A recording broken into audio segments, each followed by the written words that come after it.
Senhores e senhoras, eu sou Daniel Nonato, obrigado a você pela presença em nosso encontro quase que matutino. Lembrando que estamos no tempo de pandemia, então, se possível, fique em casa, use máscara também se for sair e não esqueça o álcool em gel.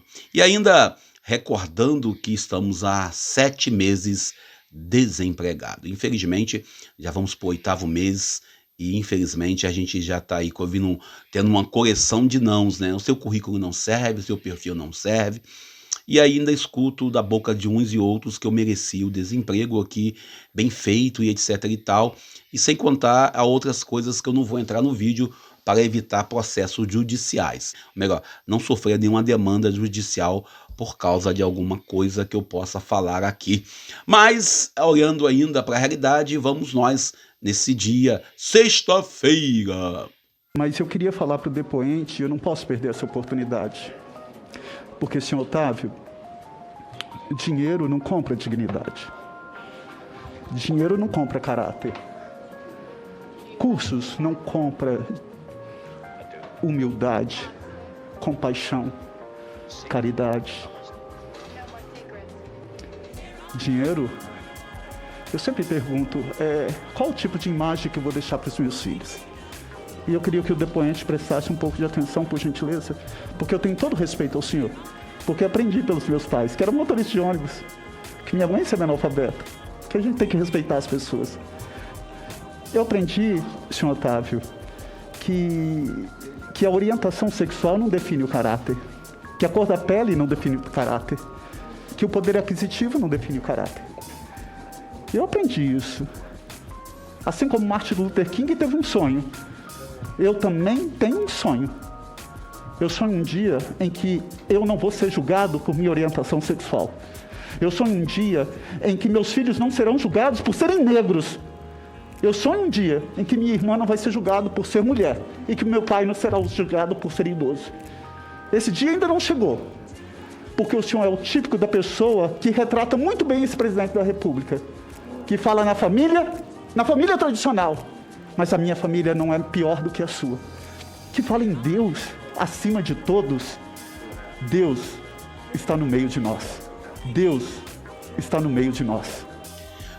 Nessa sexta-feira nós estamos lendo o Evangelho de Lucas, capítulo 10, versículo 13 ao 16.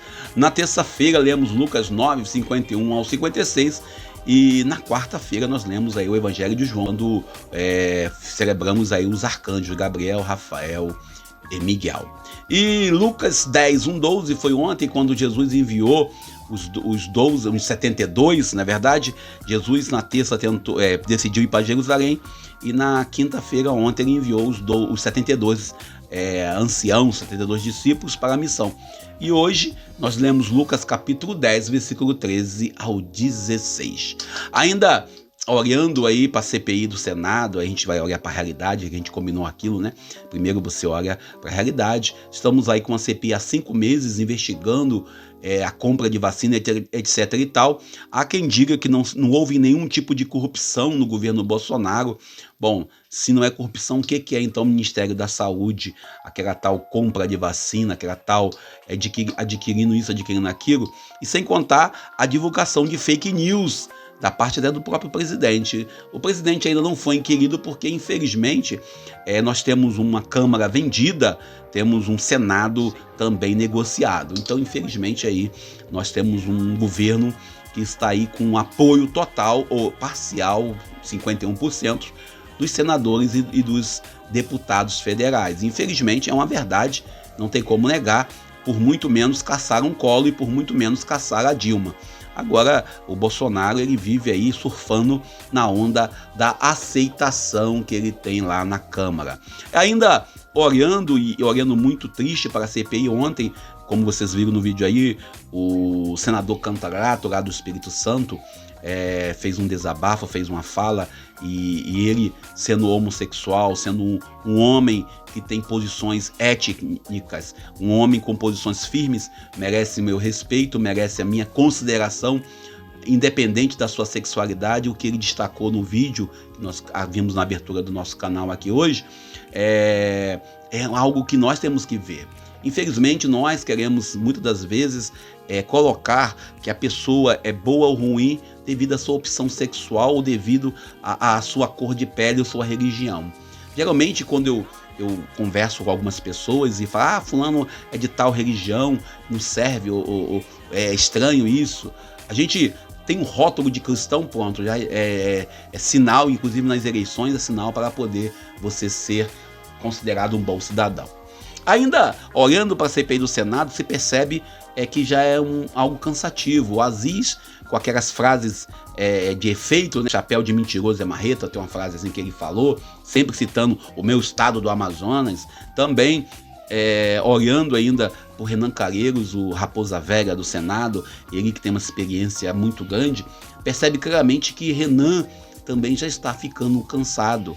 Mas é aquilo, é a CPI do Senado, CPI da Covid. Quem disser que não houve e não há nenhum indício do presidente envolvido, então está precisando ler um pouco mais a vida. Sem contar também que a gente percebe, aí eu falo a gente percebe claramente o uso da máquina aí para beneficiar um ou outro grupo, sobretudo o grupo dos militares, né? Os militares envolvidos aí, que a gente está vendo os depoimentos. E ainda a torcida que se criou, né? O pessoal que torce contra, o pessoal que torce a favor, ignorando assim o futuro do Brasil. Bom, o evangelho de hoje, vamos nós meditar. Ainda lembrando que estamos no projeto Rede de Multiplicadores do Conselho Nacional do Laicato, estamos aqui estudando o documento 105, a vocação do leigo, sobretudo, né? Hoje vou publicar um vídeo mais tarde à noite sobre o documento 105, esse documento que eu acabei de levantar aqui, do número 119 ao número 127, refletido pela minha amiga Valdete Vasconcelos, e do número 128 ao 150, contemplando assim a parte também do leigo como sujeito eclesial.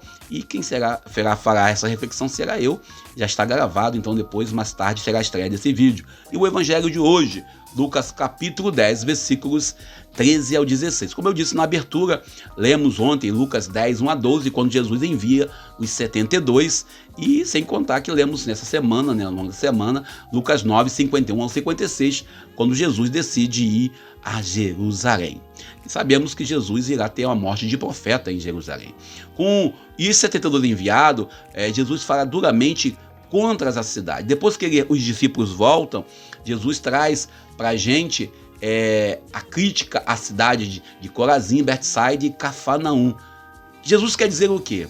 A condenação dessas três cidades deve ser entendida em vários níveis. Em primeiro lugar, Jesus sublinha que essas cidades não acolheram a palavra pregada por seus discípulos, pelos 72, não acolheram a palavra propagada pelo próprio Cristo. Isso é, eles recusaram a graça de Deus, recusaram a graça do Evangelho. Lembrando também que uma das falas do documento 105, quando a Clara Coca, da Catedral de Santo Antônio, falou no primeiro vídeo, que também vou botar aqui na descrição da gente, Clara Coca, no card, né? A Clara Coca, ela falou sobre o cristão, o cidadão, ele pode se negar a receber, a ter a graça de Deus. Contudo, Jesus aí cria uma fala, e deixa bem claro uma fala sobre o tipo de comportamento que essa cidade merece. Jesus coloca claramente que a hostilidade do povo, as cidades de Tiro e de Sidom, receberam a graça, né? receberam e aceitaram a graça, ou seja, por isso serão mais agraciados, se receberam a graça que deveria ser dessa cidade. Em terceiro lugar, Jesus prevê que o evangelho deve ultrapassar as fronteiras da Galileia. O evangelho não pode ficar preso à minha bolha, à minha ilha, ao meu projeto egoísta e egocêntrico. Que chegue também àqueles que não estão envolvidos de verdade no projeto único de vida de comunidade trancada.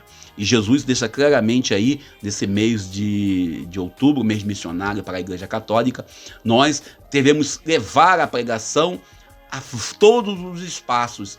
E aí aquilo que a gente fala também no nosso vídeo, que vai ser lançado hoje à noite, a gente lembrando que nós temos que ultrapassar em todos os lugares, do trabalho, o estudo, no lazer, nós somos chamados a ser agentes e embaixadores do Evangelho.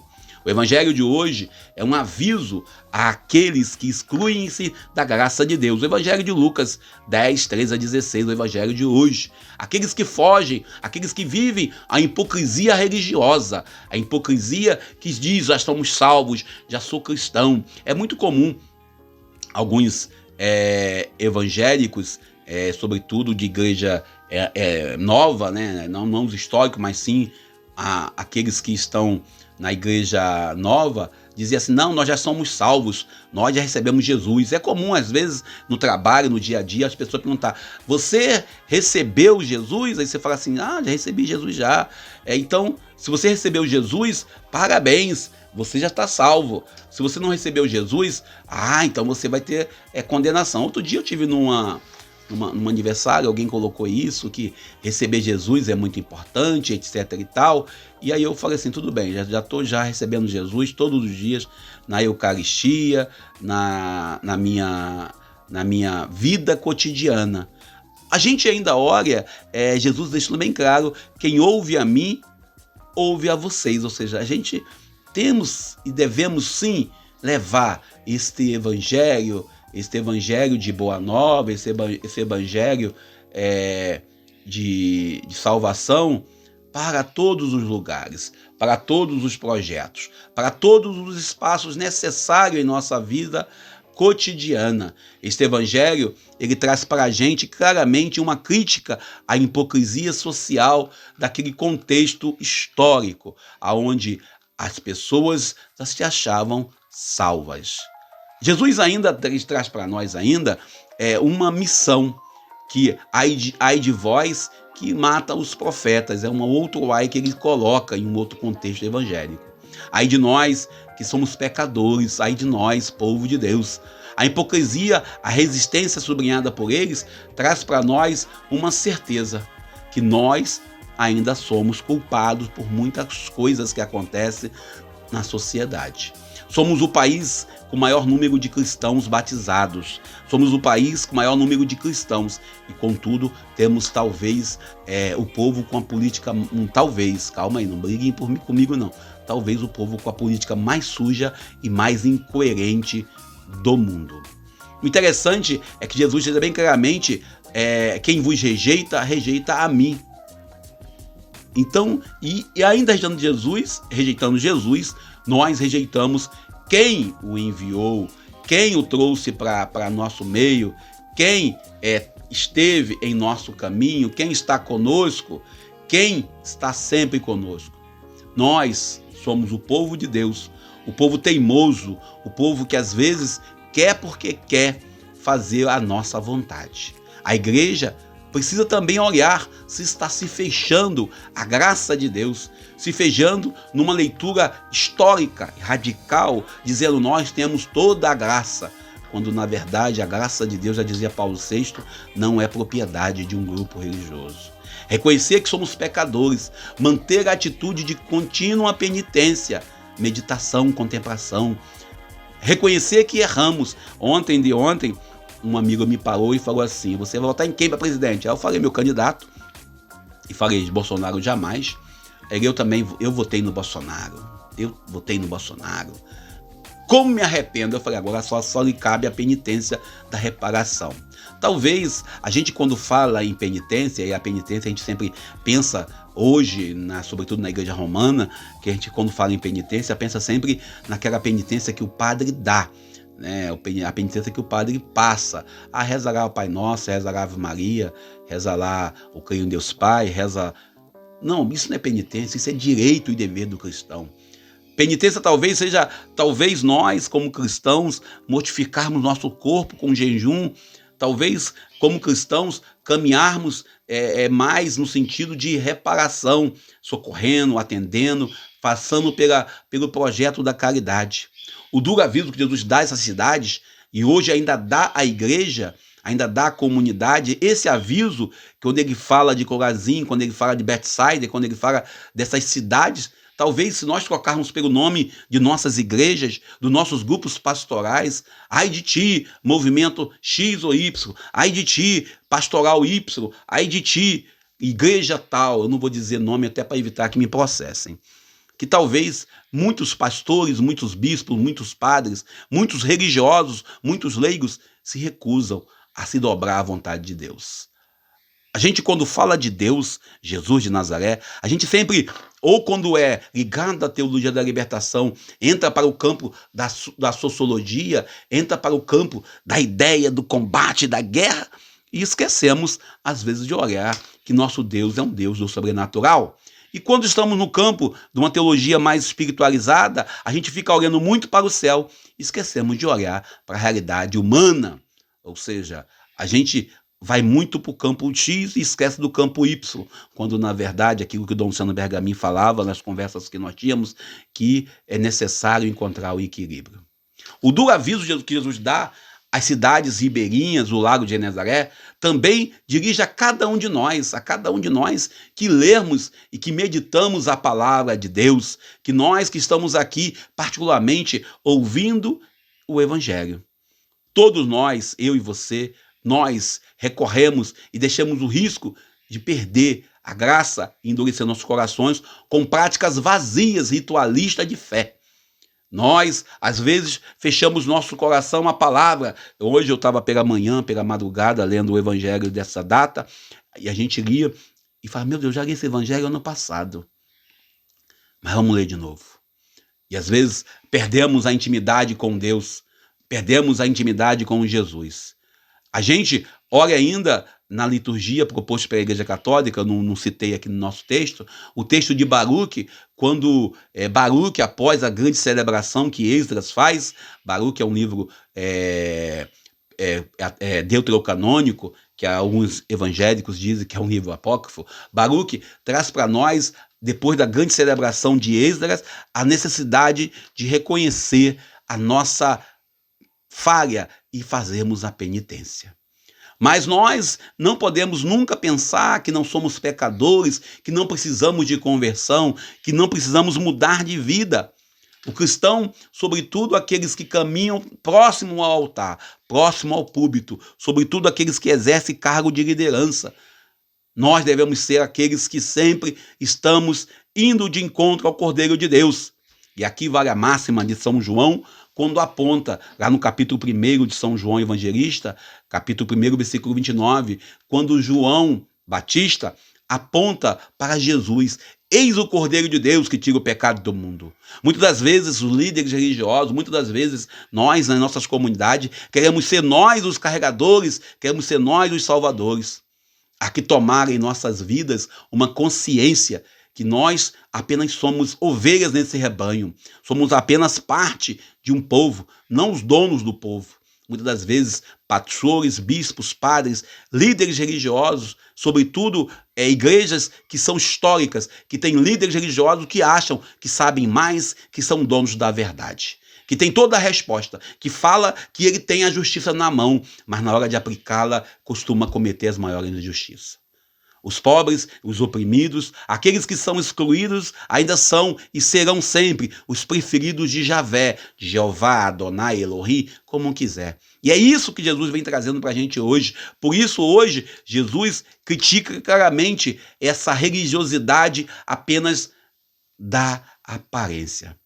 Lembrando sempre das nosso direito canônico na Igreja Romana, lembrando sempre de ver a palavra de Deus, que apresenta sempre um cristão preocupado e levando sempre pelo lado daquilo que eu sou mais, daquilo que eu sei mais.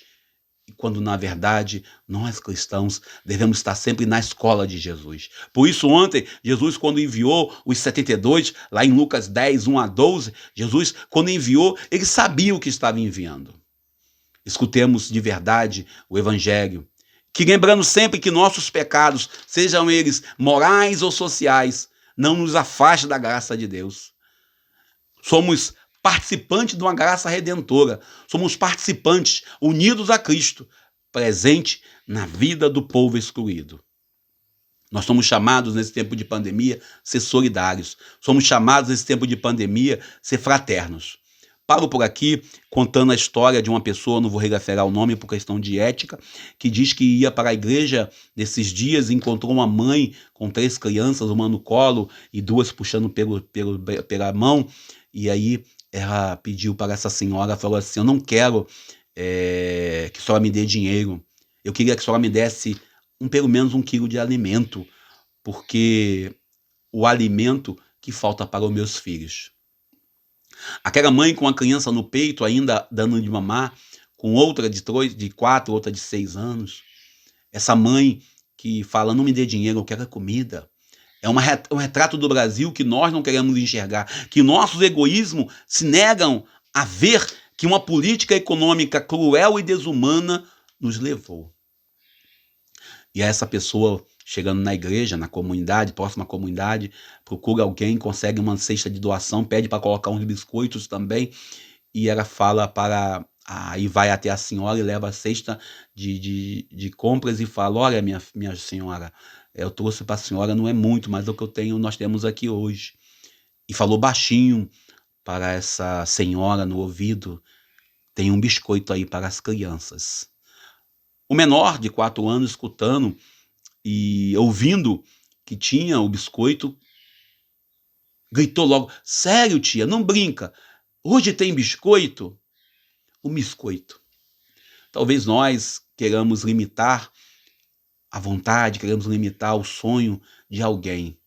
Para aquela criança, aquele biscoito era uma realidade que muitas das vezes nossos filhos, nossas filhas têm. Mas tem muita gente indo ainda para a fila do osso. A foto do jornal Extra para nós depois, quando apresenta, e essa foto que está aqui, ela apresenta para a gente uma multidão de pessoas que vão até o açougue nos ossos para pegar agora os ossos para fazer sopas. É um retrato que nós somos culpados de construir. A nossa reparação e cooperação na obra redentora, a gente tem obrigação de reparação, deve passar pelo o contexto da indignação. Não dá para dizer que o Brasil está bom. Eu, particularmente, vivendo o desemprego, lamentando, e graças a Deus ainda tenho quem me socorre, quem não me deixa passar fome. Mas se dependesse do meu salário, que eu não tenho, eu estaria passando fome hoje. Porque, diante da realidade, todos os amigos que diziam ser amigos, todos os amigos que dizem ser amigos, no primeiro mês vai poder ajudar. Também tem as obrigações dele. Mas no segundo mês vai ter dificuldade. Temos que ter essa consciência, que nós somos chamados à penitência. E tem uma frase que eu ouvi de uma pessoa, numa palestra que eu participei: a penitência ela pode ser de 2 maneiras. Da maneira solidária, da maneira, vamos dizer assim, voluntária, e também da maneira obrigatória.